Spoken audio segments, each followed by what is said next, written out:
Hello, this is Troy Eckard. I'm the CEO and manager of Eckard Land and Acquisition out of Allen, Texas.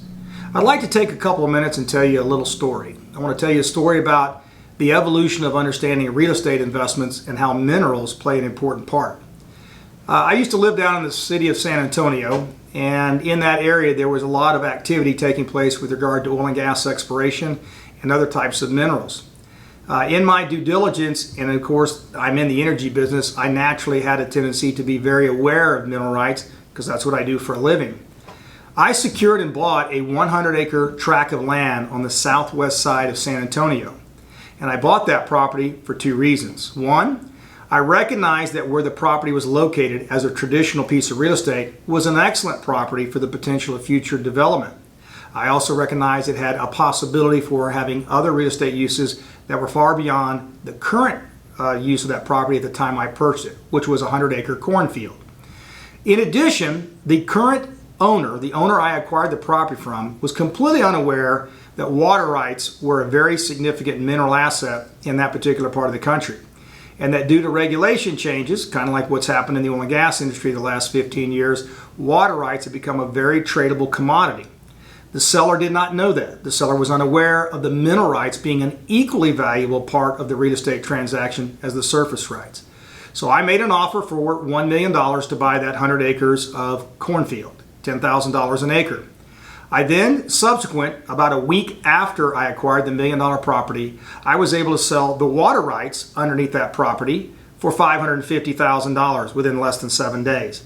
I still kept the water rights because essentially the way the rules were set up is you had two water rights, one to keep for your property, one you could sell to help the city of San Antonio and the surrounding cities to be able to have enough water for their communities.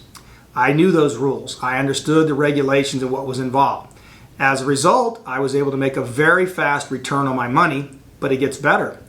I then sold the subsequent surface rights approximately 6 months later for $1.2 million, making a grand total of roughly $800,000 all in a matter of less than 6 months.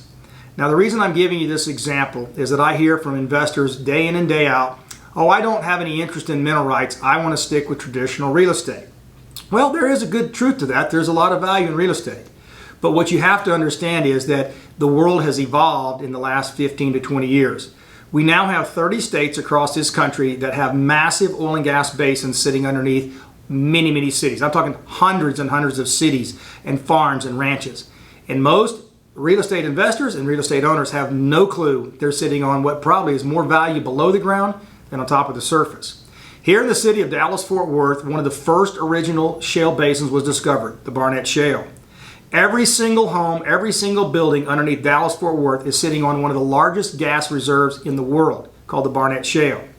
When the Barnett Shale evolved in the late 90s and early 2000s, there were literally homeowners associations who were fortunate that the mineral rights transferred when they bought their homes, who are still receiving checks 20 years later because they bought a house that retained the mineral rights where a well was developed.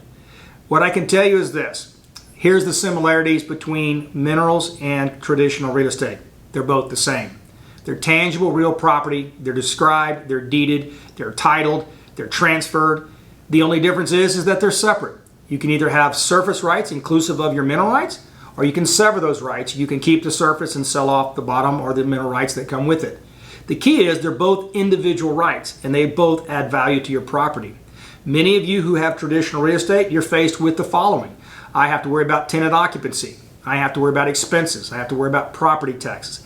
I have to worry about doing tenant improvements when somebody moves in or out of the commercial building or the retail space, even the homes that I buy and I flip. The fact is there is a lot of residual overhead costs and ongoing capital expenditures with traditional real estate that you don't have to worry about with minerals. With minerals, it's quite simple. I find one tenant, I lease the minerals. They pay me 3 years of my lease payments up front in cash, and I put it in my bank. I have zero chance that I'm going to be stiffed or there's going to be a default on the rent payments.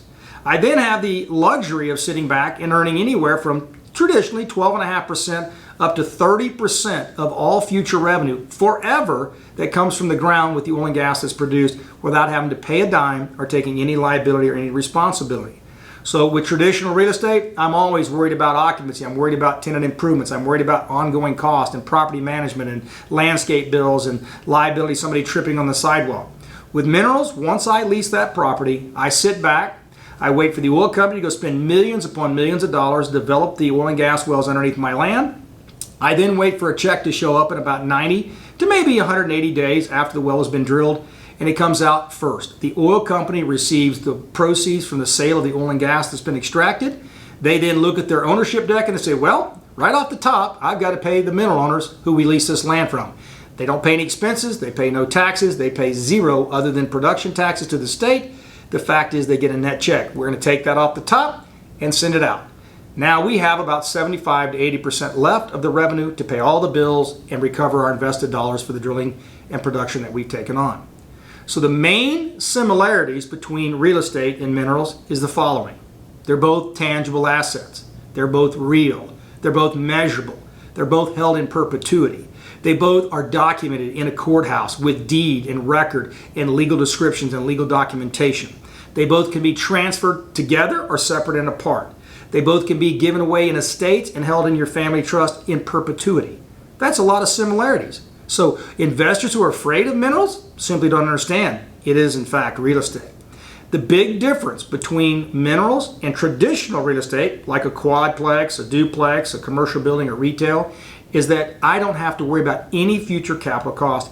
I worry about zero liability. I don't worry about a tornado or a hurricane or a cracked foundation. I worry about only one thing. Do I have enough energy to get off my front porch drinking that cup of coffee, to walk down to my mailbox and pull out that nice, beautiful green envelope from Eckard Land and Acquisition that says, here's your check for the month. By the way, we'll repeat this for the next 25 to 50 years.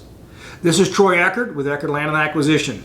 Real estate, that's minerals and vertical structures. They're one and the same. It just happens that minerals require zero effort, zero liability, and a long, long list of revenue checks coming to me for decades to come. Thanks again.